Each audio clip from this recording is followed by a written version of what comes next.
আপনারা যা ব্যাখ্যা দিচ্ছেন তার সমস্ত মন গড়া, আমরা প্রমাণ করব। আপনি জানতে চেয়েছেন আসলে আহমদুল্লাহ সাহেবের সাথে আমার ব্যক্তিগত কোনো বিরোধ আছে কিনা। আসলে উনি স্বচ্ছভাবে কথা বলেন এবং স্বচ্ছভাবে চলাফেরা করেন।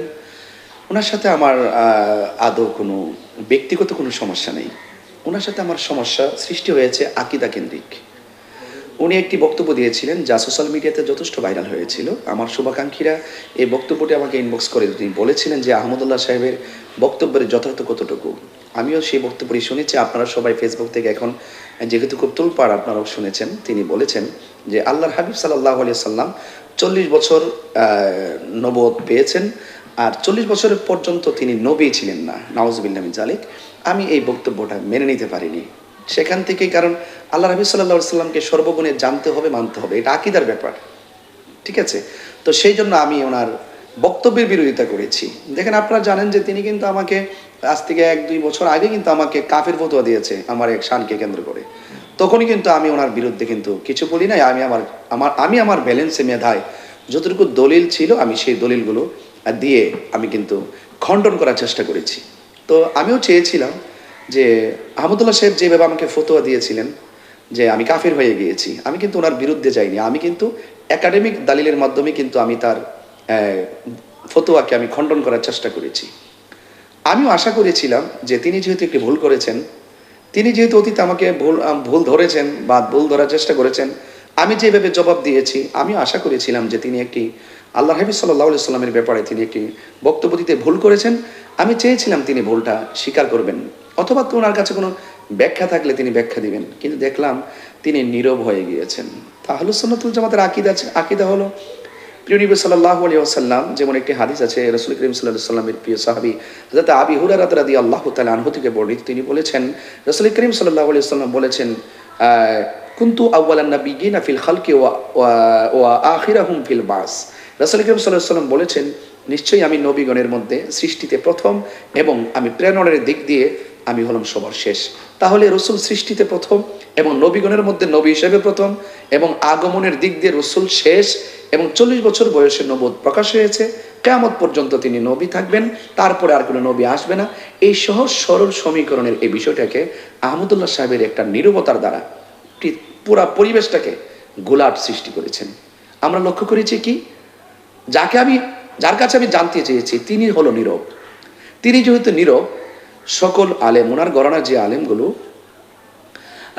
এবং বিভিন্ন আলেমগুলো মসজিদের মেহরাব থেকে তারা, আমি যেই অভিযোগ তুলেছি যে আল্লাহ নবী সাল্লাল্লাহু আলাইহি ওয়াসাল্লাম আহমদুল্লাহ সাহেব যে বলেছেন তিনি 40 বছর আগে নবী ছিলেন না, আমার প্রশ্ন ছিল এটা নিয়ে। নবুয়তের নির্ধারণ রুহানি জগতে, নবুয়তের প্রকাশ 40 বছর বয়সে, এটা নিয়ে আমার কোনো দ্বিমত নাই। কিন্তু 40 বছর আগে যে নবী ছিলেন না, তিনি এই কথাটা কেন বলেছেন সেটা আমি জানতে চেয়েছিলাম। কিন্তু দেখা গেল ওনার সপক্ষে 3 শ্রেণীর আলেম বের হয়ে গেছে। এক শ্রেণীর আলেম মেহরাব থেকে বলছে কি যে আহমদুল্লাহ সাহেবের বক্তব্যটি মূলত ওনার বক্তব্য না, সেই বক্তব্যটি একটি প্রশ্নকারীর বক্তব্য।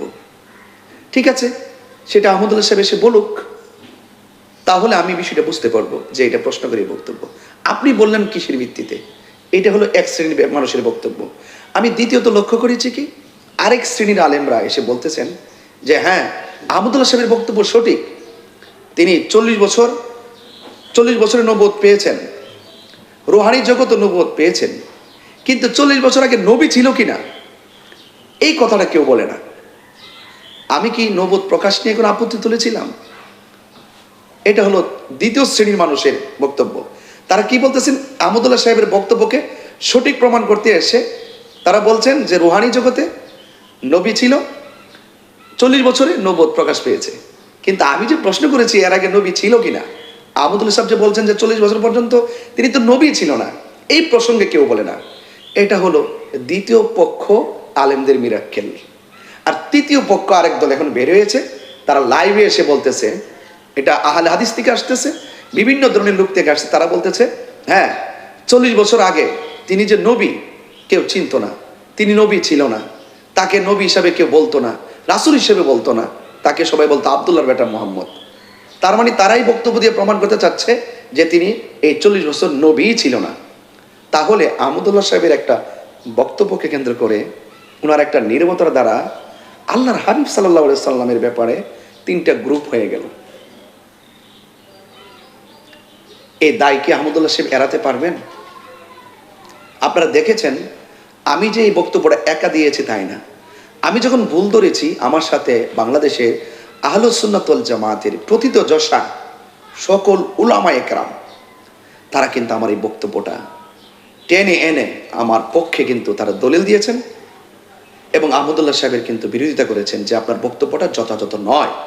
এত বড় ভুল করার পরেও ওনার সপক্ষের অনেক লোক কিন্তু ওনার পক্ষ নিয়ে আমাকে গালাগালি করতেছে। আমি যে ভুল ধরেছি এই ভুলের ব্যাখ্যা না দিয়ে আমাকে ব্যক্তিগত অ্যাটাক শুরু করেছে। এটাকে আদৌ উচিত?